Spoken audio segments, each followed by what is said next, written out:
Okay, sorry for the technical breakage. Not Let's revise it once again. Pressure. We know that pressure is defined as the amount of force applied perpendicularly on unit surface area, and SI unit of pressure is Pascal PA, and mathematically pressure equals to force upon area. And you know that force equals to mass into acceleration and area equals to length into breadth.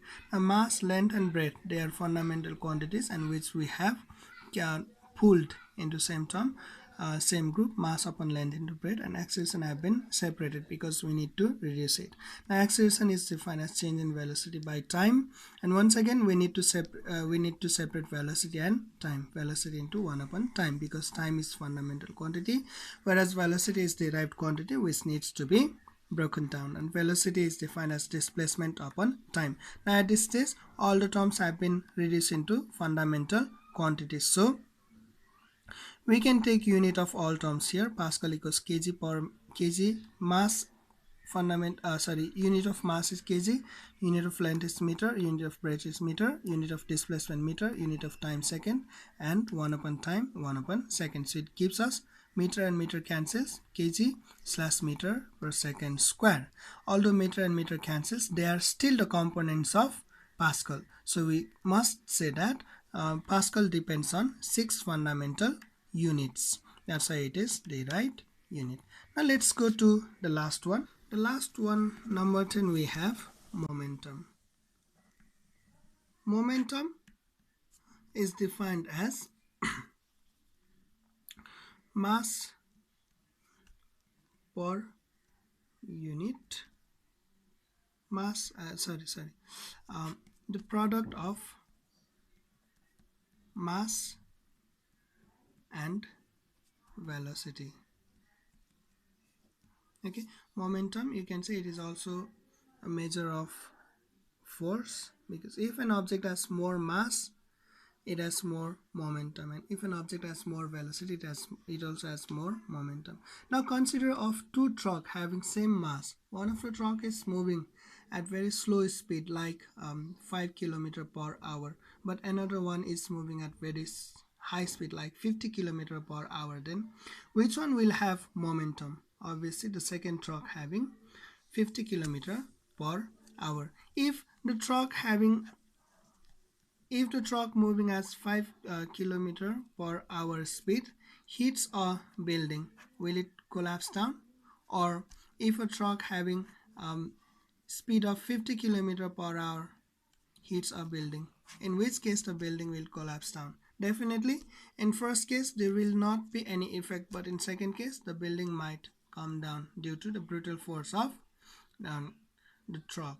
Okay, now in this case, although both have same mass, what provides more momentum to the second truck? It is speed, okay, or it is velocity.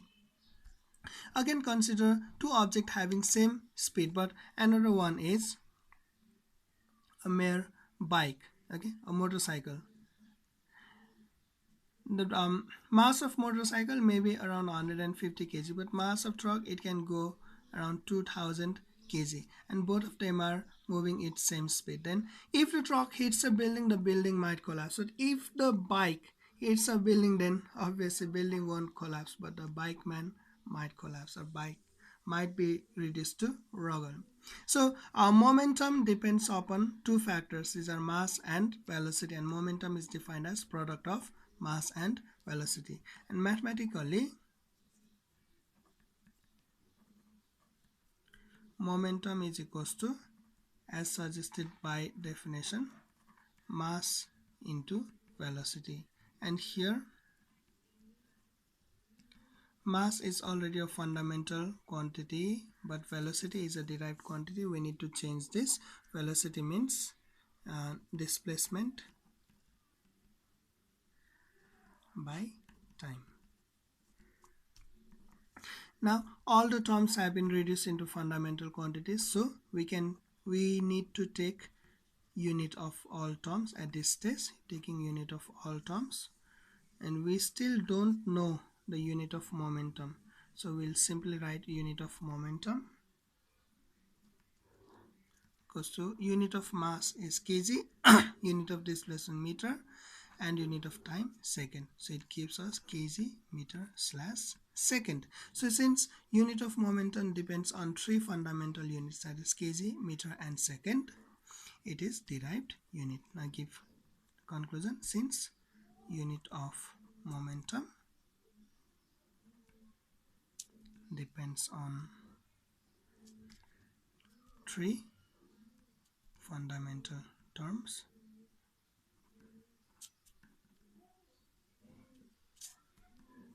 kg, meter, second, it is derived unit. Okay, now this much for this lesson, derived units, and we can safely say that we have completed the lesson derived unit. Now we have derived units of 10 different fundamental quantities, and these are, you can see in this the summary here. We have derived fundamental quantities, sorry, we have derived units of area, volume, density, velocity, acceleration, force, work, power, pressure, and momentum. Okay, I request you to practice all these 10 fundamentals, sorry, all these 10 derived quantities at least 5 times.